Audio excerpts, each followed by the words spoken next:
దాశరథి కరుణాపయోనిధి. గురుతరమైన కావ్యరస గుంభన అనేటువంటి మాట అంటంలో, గుంభనకు అబ్బూర మంది ముష్కరులు అంటంలో ఒక రకంగా సరసత్వము లేనటువంటి వాళ్లను చూచి బాధపడుతున్నాడు. అంతకంటే అంటే కుకవినంద అనేటువంటిది కూడా ఒకటి ఉంది మనకు.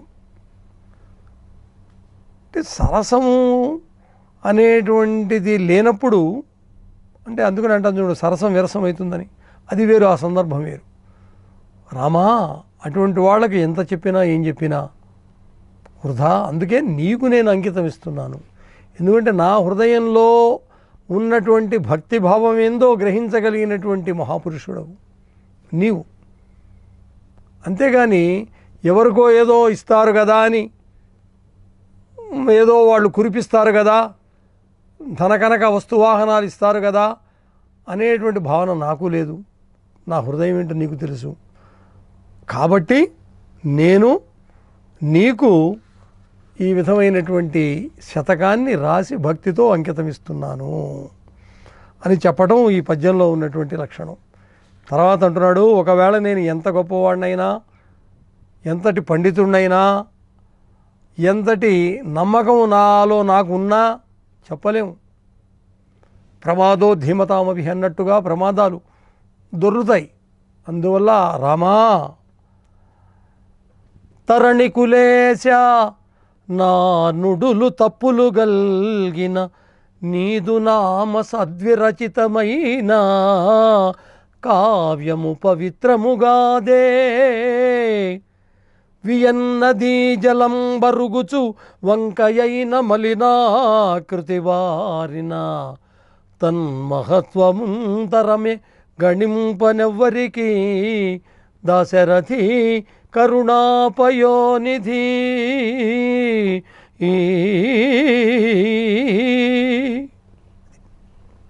ఇక్కడ ఏంటంటే తరణి కులేశ, తరణి ఖరకిరణ తీవ్రాంశ చండమయూఖ, సూర్యుడికి అనేకమైనటువంటి పేర్లు.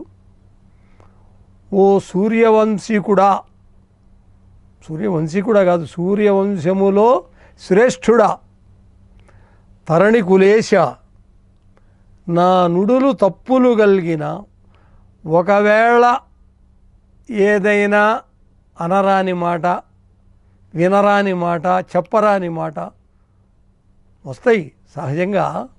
అప్పుడు ఆవేశంలో ఒక్కొక్కసారి, అంటే కవులనేటువంటి వాళ్ళు ఏది చెబితే అదే కవిత్వం. అంతేగాని అయ్యో ఈ శబ్దం చెబితే ఏమన్నా వక్రమవుతుందేమో, లోకానికి విరుద్ధమవుతుందేమో అని ఆలోచించరు ఎవరు, మహాకవులు. కానీ రామదాసు వినయ సంభరితుడు కావటం వలన,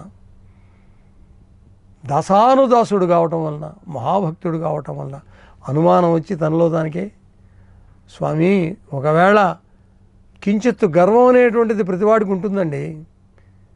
కవి అనేటువంటి వాడికి అహంకారం లేకపోతే వాడు కవి కాలేడు. కవికి అహంకారం ఉండాలి, కాకపోతే ఏంటంటే దురహంకారం ఉండకూడదు.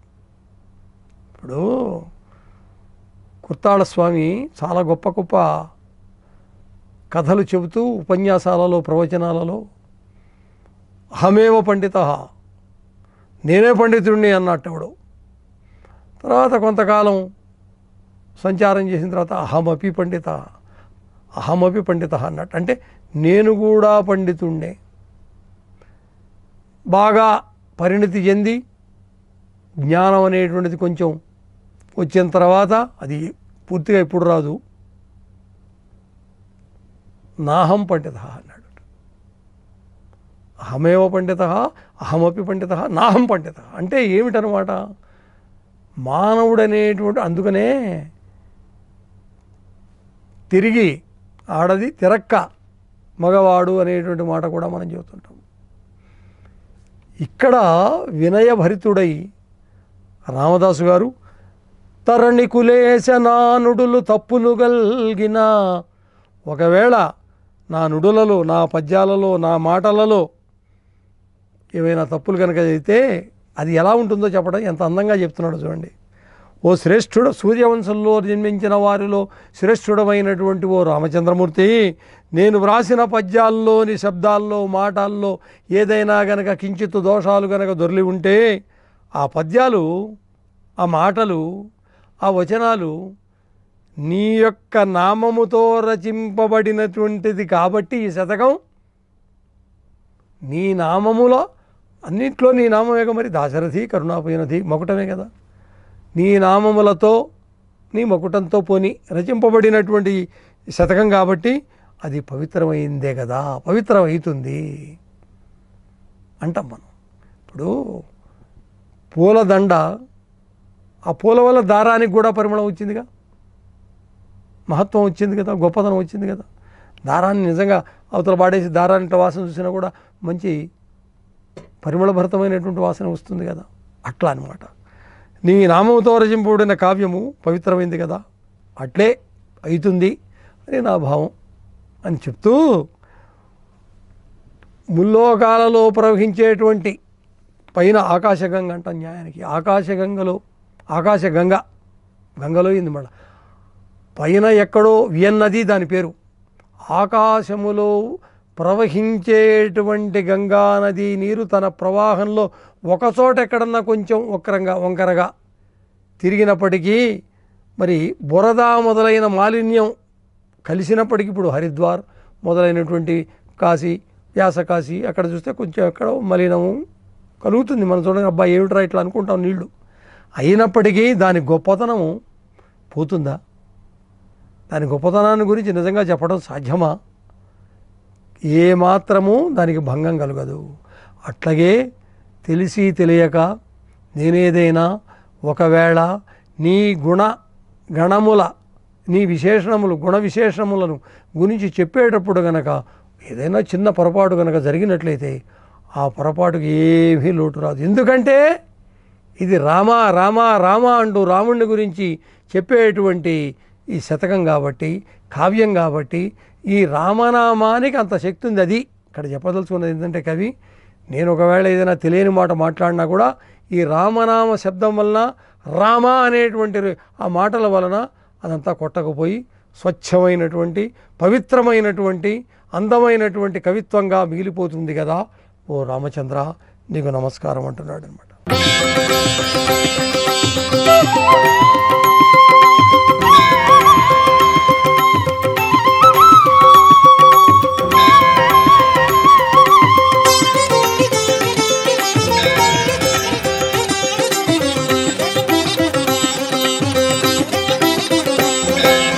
దాశరథి కరుణాపయోనిధి